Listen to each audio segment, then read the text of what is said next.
In this War Academy video, I have 5 tips and tricks to hopefully help you win more games of Warhammer 40k. Alright, let's just dive into it.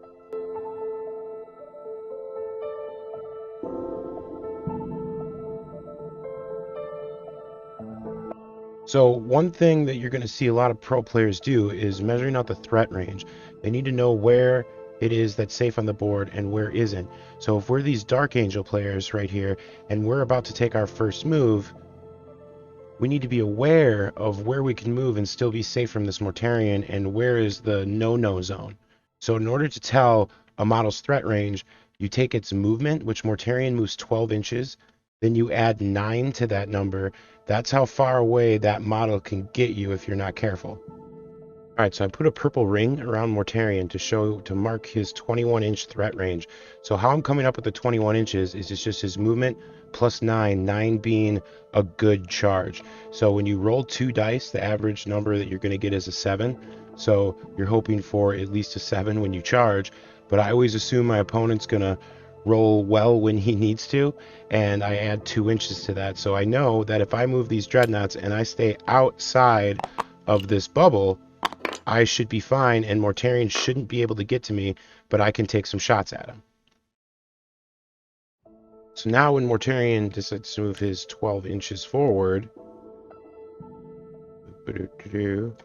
he will end up having too long of a charge to guarantee that he makes it. And if he's probably going to try command points on it, and then I just made a command point of his too. Now Mortarion has to be afraid of exactly the same thing. Or if he gets too close to those Redemptor dreadnoughts and doesn't make his charge, he's going to get smacked hard by those fists. So those fists deal D3 plus 3 damage. He doesn't want to be hit by those. So these dreadnoughts move 8. So 8 plus a 9-inch charge means that these guys have a 17-inch threat range. So when you're moving this Mortarion, honestly, if you come anywhere in that bubble, you're going to risk getting hit by both of those dreadnoughts. So Mortarion's best off to go this way or to just go this way and stay out of that range to make sure that he can get the charge on the next turn.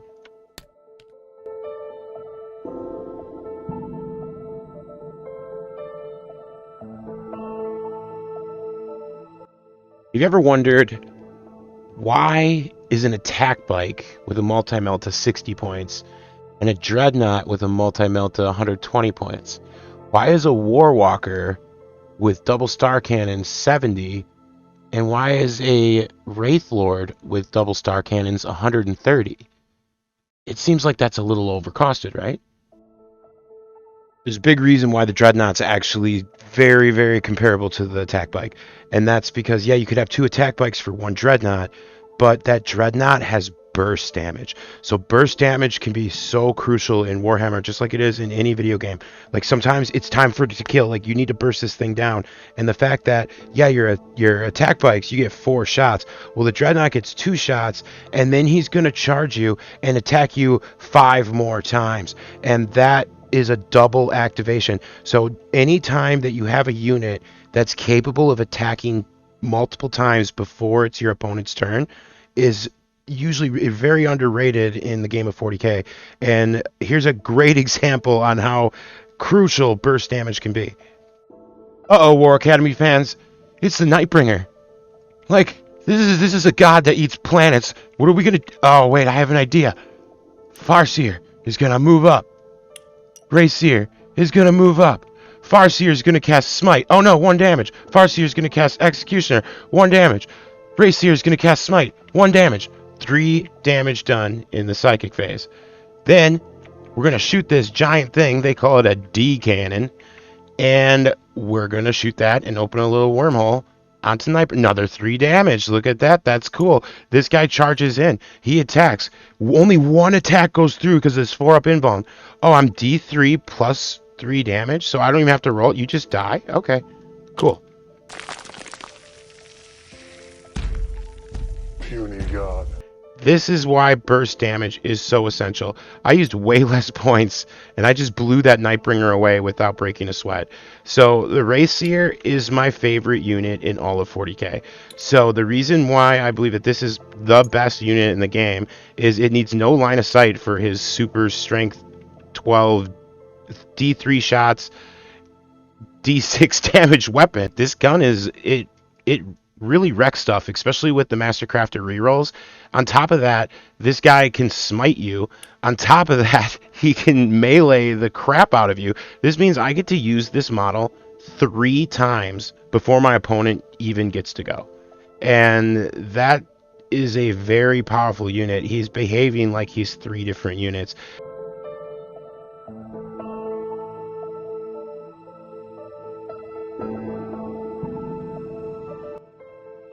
So here's 2 ways you can mess with hordes using just a flyer. So in this example, these orcs are about to charge and bad touch my tank, and I don't want that to happen. And this is going to happen because I didn't move the flyer correctly. Now, same example, if this flyer would have just gone a little bit less, moved right in front of here, these orcs have to make a charge, and now they have to go through either the difficult terrain, or they're going to have to go all the way around, adding a couple inches to their charge. So they basically would have to go the 6 plus almost another 4, versus if it was straight on, would need, a 7. So here's another example. So these orcs advance. They move 9 inches after they advance. So you can see how far they can get to. So they would just all be piled in right through here. So now same example, except this time my flyer moved a little bit more intelligently and planted himself right here. So now this orc gets his 9-inch move. You see, he clears it. But as the rest of them start to pile in, so now the orc's movement looks something like this. Same 9-inch roll, and like this guy did get 9 inches, but you can see how much it slowed down the rest of these orcs. Some of these orcs only got to move 5 inches, which is what their movement is without the advance. All because there's a flyer in their way that they can't even shoot their pistols at because they advanced.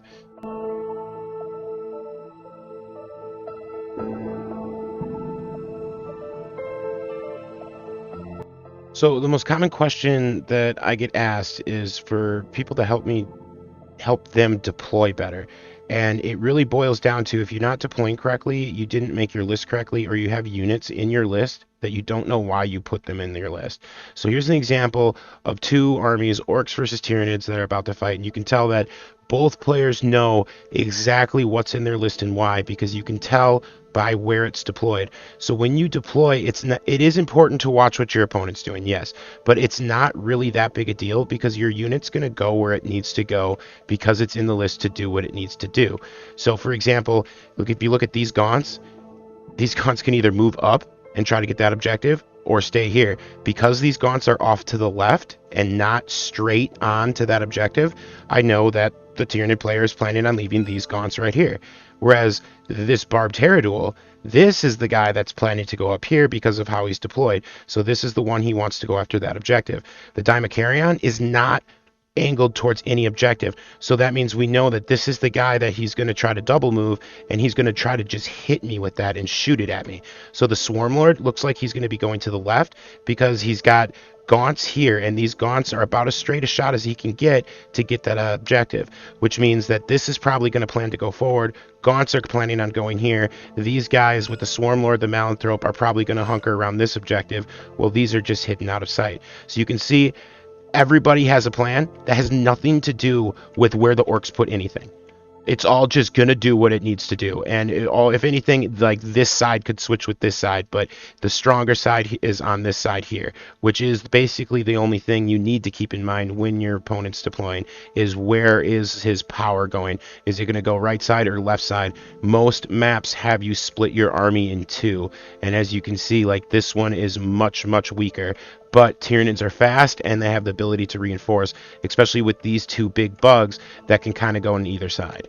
Now, looking at this orc player, we can know exactly what he wants to do. So this truck has boys in it. This wagon has boys in it. This yellow one has tank busters in it. So we can tell the plane's deployed well. When you deploy a plane, just far back into the corner, try to get it. You pretty much need to max range people, since a plane can just be seen almost all the time. The best defense that you have first turn is just staying far away from big guns. I also do like to deploy a plane early, though, because it's just something that Your opponent doesn't have any any answer for that. But as we can see here, this scrapjack's going to probably take some pot shots, but these orc boys are straight onto that objective. So he plans on moving that up and just dumping some boys out. These Gretchen are not angled towards an objective, so this is his unit he plans to just keep here. That's a pretty easy pick if I need, but he's got other units that are ranged that would be able to support these backlines if he needs to. So this truck also has tank busters, so you can see he's probably going to just move it up into a good spot where it gets good line of fire and can shoot down the board. Grazcall, on the other hand, we know he's going this way, so that means this Tyranid player does need to get Psyker power over there pronto so that they can try to deal with him. And then this wagon full of boys straight on to that objective, go figure. But this back objective here is pretty open, so he would have to bring either the truck, this little speedster DeLorean thing, or the scrapjet over there to hold that objective. So not so much backline objective holding as I think what the Tyranids are capable of doing. But again, if you look, like, not many of these deployments or any of these drops have much to do at all with what is where. And people think, oh, I shouldn't have deployed here. When you're deploying wrong is when you move at an angle. So the number one rule to take from this is when your guys are moving, they're moving straight. Like Grazcall has to go a little bit off to the side, but you can see where he's going. Everything is going the shortest possible distance. So if this wagon was over here, like, that would have been a horrible mistake because now that wagon has to travel so far. So just switching these, that shows that this guy doesn't know what orcs boys in a wagon do, because now he's got to go all the way over there unless he's planning on doing something with this objective. It's just a stupid deployment. You shouldn't be moving at that much diagonal. Every inch you move at an angle is an inch farther that you just got to move towards your enemy. So it's almost like taking an inch of movement off of yourself. If you should know where you're going right off the bat, because that's what they're in your list for. This orc list and this Tyranid list both have plenty of ways to hold the backline objective and plenty of push onto these. And only the Tyranid player is really going to be contesting melee in the middle, and that's only because of his speed. The Orc player is going to be putting ranged units in the middle, which is kind of what the Tyranid player wants. Orc player doesn't have much decision. He can go this way, but the fact that he's got to hold these backlines is going to keep a couple of his ranged units back. And that's just the trick to deployment. It's not that hard. Just move. Your guys should be moving straight. If you're not moving in a straight line, you moved wrong. I've seen so many people, they take Mortarion and he starts off here, and then somehow by the end of the battle he's all the way over here. And it's like, why not just deploy him here, and you could have got to that same point in like one turn less. So deployment is based on your army list. I do have a video that's all about how to make sure your army has everything covered. It's got a full checklist in it. You can take your list, compare it, make sure each check mark on the list is checked, and your list will be able to do this, and deployment will not be an issue anymore.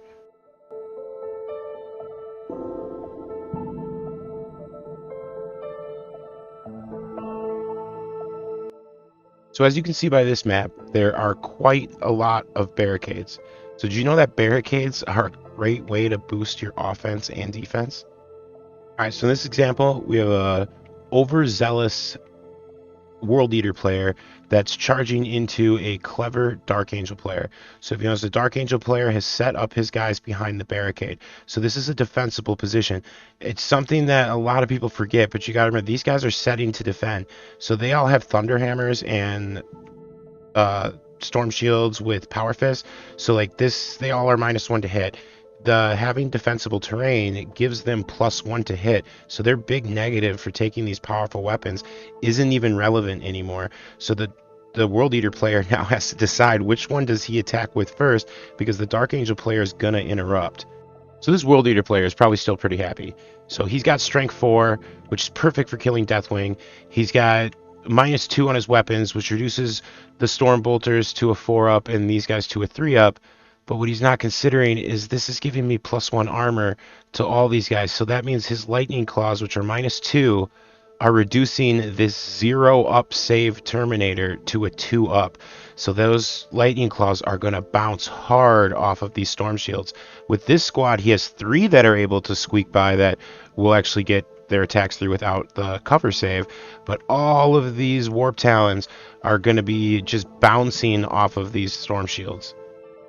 So after he attacks and fails with a lot of his attacks, it's going to be interrupt, and these guys are going to be hitting, but instead of hitting on 4s, they're going to be hitting on 3s because they use the defend terrain. So they got a huge boost to their offense on their swing back, and they got a huge boost to their defense because this is a barricade.